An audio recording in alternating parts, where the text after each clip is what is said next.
This is why your next iPhone could be made in India and not China. For over a decade, the phrase "made in China" has been synonymous with the iPhone. It's been the undisputed manufacturing capital of the world, building one of the most complex consumer products ever conceived. But that is changing. The question is no longer if Apple will make a significant part of its production, but how fast and where. And the answer increasingly points to one place: India. The reason? A high-stakes geopolitical trade war between the United States and China that is reshaping the global economy. So the roots of this shift lie in the escalating trade war initiated primarily by the United States.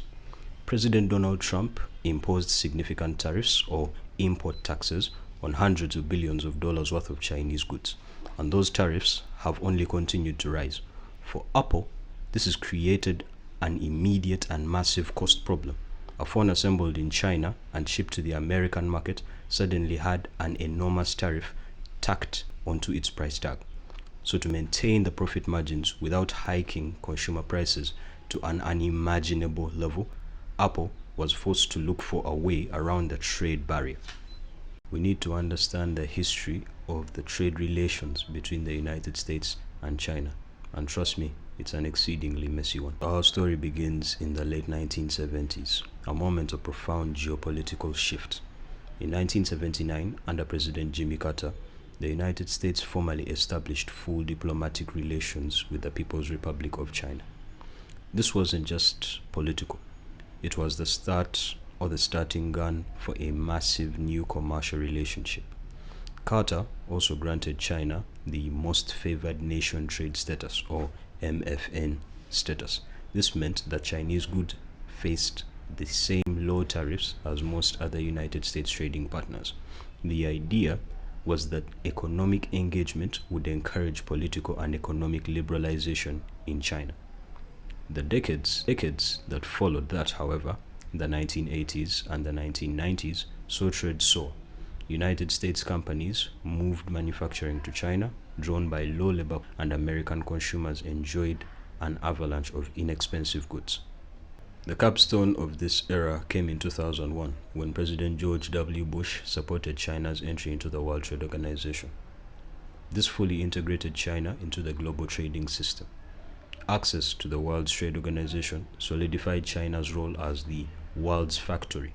Bilateral trade exploded, but so did the United States trade deficit, as United States imports from China far outpaced United States exports to China. This imbalance became a growing source of tension. For nearly 2 decades, the relationship was defined by deep commerce, but concerns mounted over China's intellectual property practices, forced technology transfers, and industrial subsidies. Critics argued that China wasn't playing by the spirit of the World Trade Organization rules, benefiting from the global system without fully reciprocating. And this is where things start to get ugly. The massive United States manufacturing job losses over this period were often attributed, in part at least, to the effects of the China trade boom. This brings us neatly to the administration of President Donald Trump. You don't hand matches to an arsonist, and you don't give power to an angry left-wing mob, and that's what they've become. In Trump's first term in office, he campaigned on the promise to address what he called the unfair trade practices. He believed the United States needed to force China to change its economic behavior. Starting in 2018, the Trump administration began imposing significant tariffs or taxes on a wide array of Chinese imports, citing Section 301 of the Trade Act of 1974. This launched a full-scale trade war with China. China quickly retaliated with its own tariffs on United States products, especially agricultural goods like soybeans. The United States and China entered a cycle of escalating duties. While the tariffs generated billions of dollars for the United States Treasury, they also increased costs of American businesses and consumers and disrupted global supply chains. The trajectory of the United States and China trade had fundamentally changed from the optimistic engagement of the Carter era to the aggressive tariff-based confrontation under Trump, making a new, more contentious chapter in the world's most important economic relationship. And fast forward to 2024, when President Donald Trump takes over office for the second term, this happens. Experts estimate tariffs on Chinese-made iPhones entering the United States can add over $100 to the cost of a single phone. That is a hit no company as massive as Apple can ignore. While tariffs were the immediate trigger, the deeper problem for Apple was China's risk factor. Three major issues compounded the tariff problem. Firstly, the geopolitical instability between the United States and China. These two's relationship is exceedingly volatile. Apple cannot risk having over 90% of its production tied up in a potential flashpoint. Diversification therefore became a global political mandate, not just an economic choice. Strict zero-COVID policies led to sudden massive shutdowns of assembly lines like the huge iPhone city in Zhengzhou. This proved that relying on one country for such high volume of production was a profound vulnerability that China particularly could not deal with. And then there was the issue of rising costs. Chinese wages and operating costs have been steadily rising for years. The cheap labor advantage that first drew Apple in is no longer as compelling as it was before. Then enter India. For Apple, shifting production isn't about finding the next China. It's simply about building a necessary alternative.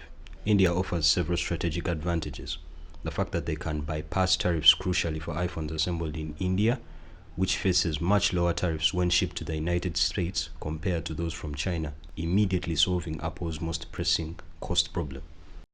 And also the incentives provided by the Indian government. These have rolled out massive production-linked incentives, or PLI schemes, essentially offering huge subsidies and tax breaks to global companies like Apple and its key suppliers such as Foxconn and Wistron to manufacture phones domestically. India has a young, huge, and relatively cheap labor force, a key requirement for high-volume manufacturing. Apple is already dramatically increasing its Indian presence. Reports suggest that they aim to assemble all iPhones sold in the United States, that is an estimated 60 million units annually in India by 2026. Production in India has reportedly soared from 1% of the global iPhone capacity to a double-digit percentage in just a few years. That goes to show you how good of a job India are actually doing. So what does all of this mean for you and I, the iPhone users? In the short term, not much will change for the consumer. Apple's supply chain is a miracle of logistics, and they will ensure the quality remains identical.